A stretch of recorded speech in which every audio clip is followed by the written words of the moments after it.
infamous fear, and this is period drama. I haven't gone back to the medieval times before, so this trip is long overdue. Today's period drama is a 2.5-hour screaming match between 5 people. It may look and sound like an overblown Monty Python sketch, but instead, it's The Lion in Winter. No, not that Lion in Winter. Darling, is this love?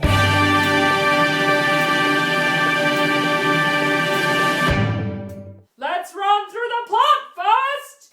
King Henry II and his wife Eleanor are agonising over which of their sons will be the next king. Will it be Richard the Lionheart, Geoffrey the Smug, or John the Monty Python character? Is that for me? I love Christmas. Henry invites Queen Eleanor over for Christmas. Did I mention that he imprisoned her for 10 years?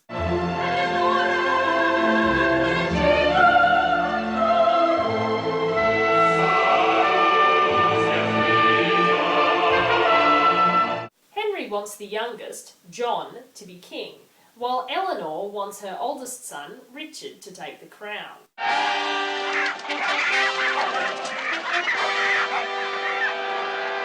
They invite King Philip of France around, and basically the whole movie is just everyone having a giant argument. It's the most exhausting movie I've ever seen. You have a gift for hating. You're the expert. You should know. I have the crown. You'll have what Daddy gives you. I am next in line to nothing. The family is literally at war with each other, and King Henry at one time considers locking his sons in a dungeon forever, just so he can go and get married to his mistress Alice and make some more sons to take over from him. Both Henry and Eleanor are such horrible parents that any child of theirs is bound to end up screwed up, so having more children just makes the problem worse. A new wife will bear me sons. That is the single thing of which I would have thought you had enough. I want a son. We could populate a country town with country girls who've borne you sons. How many is it? Help me count the bastards. All my sons are bastards. By the end of the movie, we haven't really advanced any further than the beginning, so unless you have some kind of anger fetish, one wonders if it's even worth watching. I originally wanted to see this movie because I noticed that previous period drama flamboyant hero Timothy Dalton was in it, but Dalton's performance is overwhelmed by everyone else's in this. It's practically impossible to cast Timothy Dalton of the emoticon face and have him be one of the most subdued characters in the entire film, but they managed it. Take a look at noon, you'll say it to my horse's ass. So now that we've established that the plot of this film is essentially a messy and exhausting argument that you find yourself wishing would just end, how did they do in terms of historical accuracy, plot, costume, setting and characters? King Henry II never stops yelling! He's a manipulative bastard who never shuts up about winning! Winning, win. Winning, win. Winning, Winning, winning, winning, winning, win. And how many people he's screwed! In my time, I've known contessas, milkmaids, courtesans and novices, whores, gypsies, jades and little boys.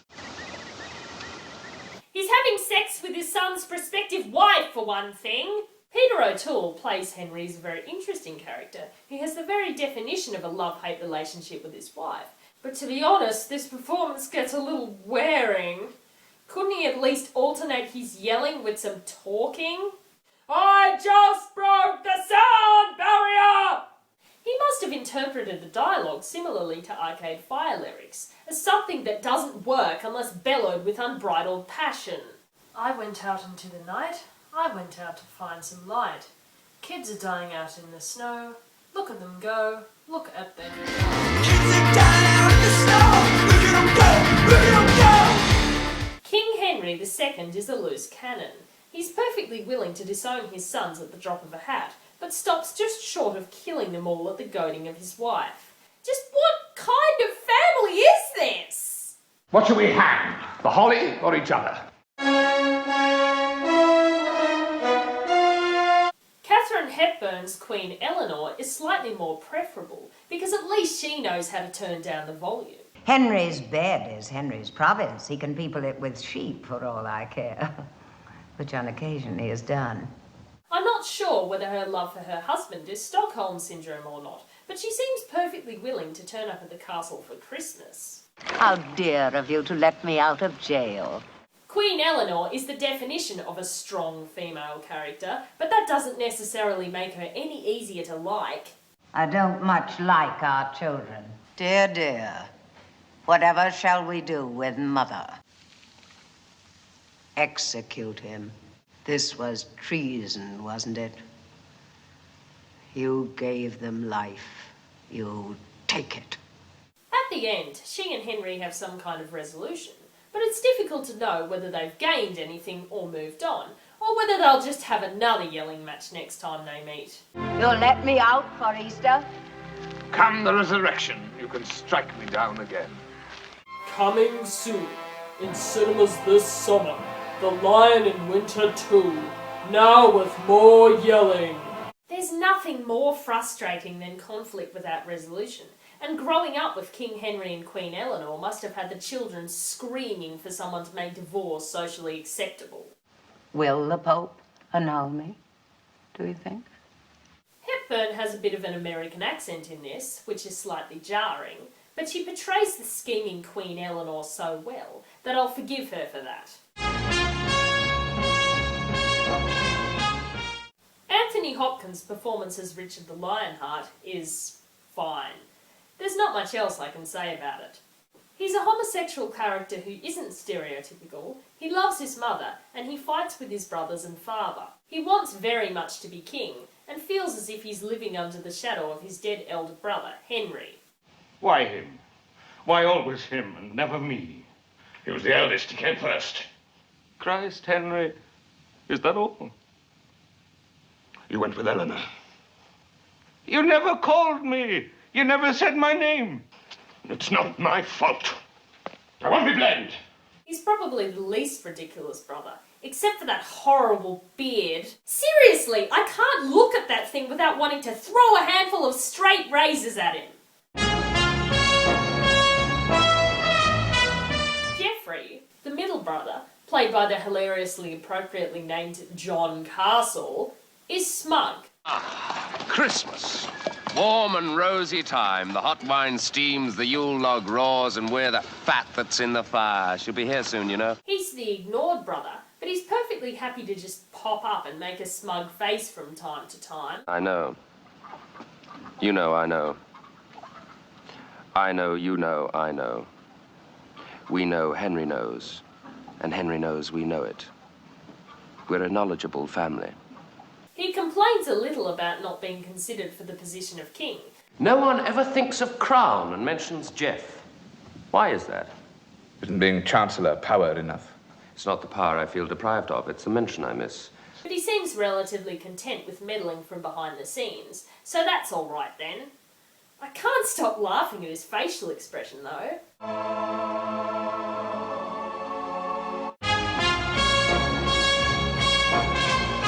And now the final brother, John, played here by Nigel Terry. I swear this guy escaped from Monty Python and the Holy Grail. What's wrong? What's happened? Richard's getting married. Getting married? Now? He's getting married now? My God, I'm king again! Fantastic! Are you happy for me, Jeff? I'm happy for us both. I'm not having things getting silly. His performance is so ridiculous that it'd stick out painfully if it weren't for the fact that everyone's so busy yelling over it. John is Henry's favourite, God knows why, and seems dumb compared to the other two brothers. I made this for Father.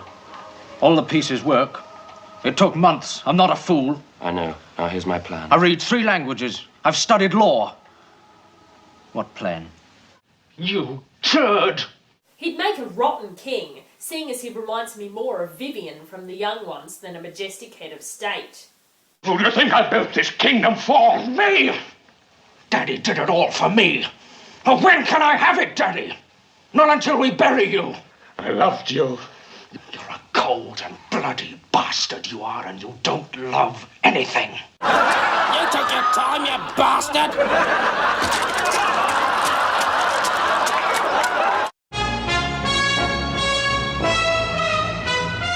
Timothy Dalton's character King Philip is barely in this, and I wish he were in it more, considering he's actually a nice respite from the other maniacally hammy, permanently yelling characters.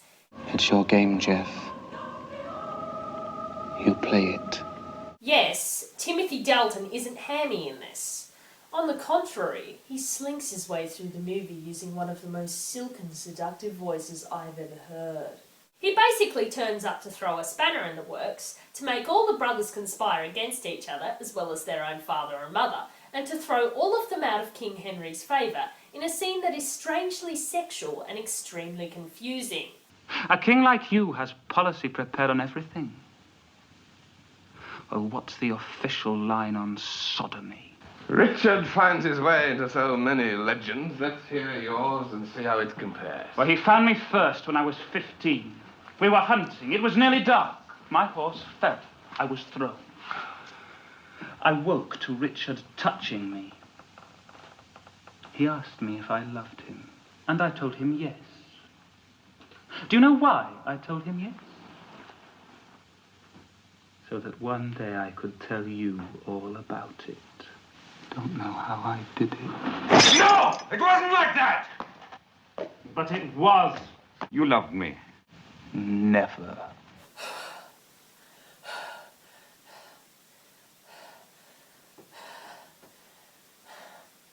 I don't understand why he did that. I mean, yes, it's an intricately planned, manipulative trick, but why would you want to have sex with a man you weren't attracted to for 2 years just so you could tell his dad about it in a rather seductive way? I did your son. Oh, really? Yeah, I had sex with him for 2 years and hated every minute of it, so I could tell you that I did. Yeah, so? You did my son! He's got a face only a mother could love! Joke's on you! Ha ha ha! I win! From the sounds of it, Henry already knew and probably didn't care that much. And little boys. I'm also distracted by the fact that the candle in front of Henry looks like a piece of cake. In the original play debut of this, Philip was played by Christopher Walken. I'll let that sink in for a little bit. The final main character is Henry's mistress and prospective wife for one of the sons, Alice. Alice is awful. Not awful like John is awful, because at least John is good for a laugh, whereas Alice is just boring and an extremely poor actor. I do not like your Johnny. He's a good boy. He's got pimples and he smells of compost. He's just 16. He can't help the pimples. He could have a bath. She barely seems to care what's going on, and she looks completely period inappropriate. No one seems to have told her that this isn't the 1960s. Luckily, Alice isn't on screen enough to do much damage, which is just as well because I barely know her character's motivations or even personality. Do you know what I should like for Christmas? I should like to see you suffer. Henry, you can't ever let them out. You've lost me. Let who out? Your sons. You've put them in the dungeon and you've got to keep them there forever. I refuse to even say who played Alice, considering she just sucks that much, but it was probably a relative of the inimitable Zela Clark.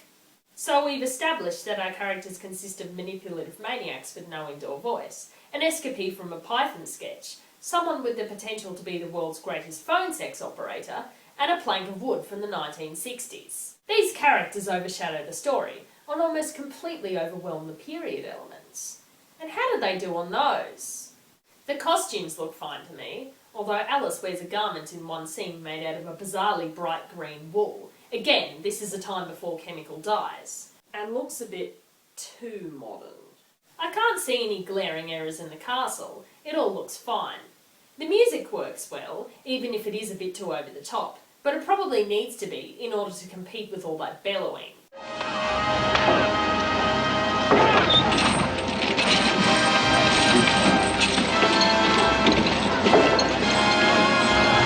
There's only one thing so historically inaccurate that I think it deserves a mention.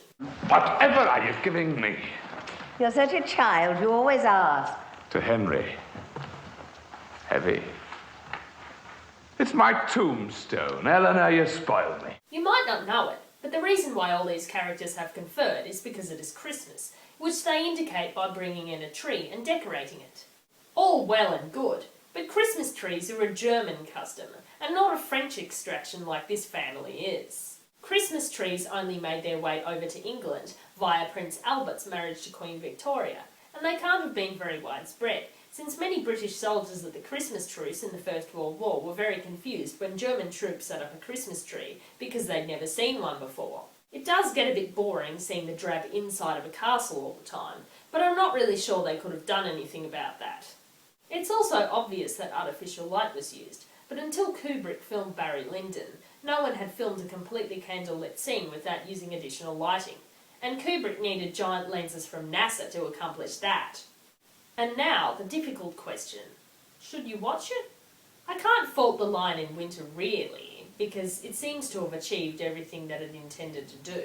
The actors are for the most part very good, the characters are well developed and entertaining, and the story is thorny and nuanced. However, it often feels extremely overly long, and can be insanely tiring. After a while, scenes of the characters being handy and over the top stops being funny and amusing, and just becomes wearing, and you want to bang their heads together and tell them, For heaven's sake, get on with it! it doesn't even seem to matter who becomes king anyway! If you're interested, Richard got the crown and then John nicked it from the regents Richard had left in control while he was abroad.